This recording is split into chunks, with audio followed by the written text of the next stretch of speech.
মধ্যপ্রাচ্যে উত্তেজনা চরমে ওঠায় ইসরায়েলি প্রধানমন্ত্রী বেনিয়ামিন নেতানিয়াহু দক্ষিণ লেবাননে অভিযান ও দখলদারিত্ব আরও সম্প্রসারণের জন্য তার দেশের সামরিক বাহিনীকে নির্দেশ দিয়েছেন। পাশাপাশি নিজেদের লক্ষ্য অর্জিত না হওয়া পর্যন্ত হামলা অব্যাহত রাখার হুঁশিয়ারি দিয়েছেন তিনি। রোববার ৩০ মার্চ সামাজিক মাধ্যম এক্সে দেওয়া এক ভিডিও বার্তায় তিনি এসব কথা জানান। খবর আল জাজিরার।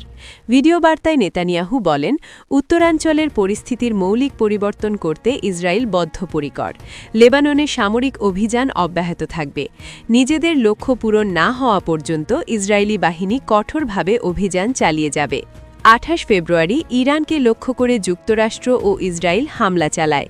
এরপর ২ মার্চ থেকে লেবাননে ইরান সমর্থিত হিজবুল্লাহ ইসরায়েল সীমান্তে হামলা শুরু করে।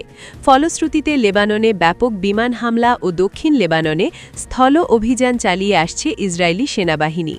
উল্লেখ্য, ইরানে যুক্তরাষ্ট্র ও ইসরায়েলে হামলায় দেশটির তৎকালীন সর্বোচ্চ নেতা আয়াতুল্লাহ আলী খামেনি সহ এখন পর্যন্ত ১৩৪০ জনের বেশি মানুষ নিহত হয়েছেন।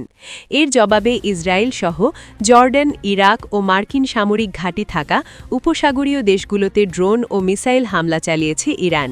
এতে প্রাণহানির পাশাপাশি অবকাঠামোগত ক্ষতি হয়েছে এবং বৈশ্বিক বাজার ও বিমান চলাচল ব্যাহত হয়েছে।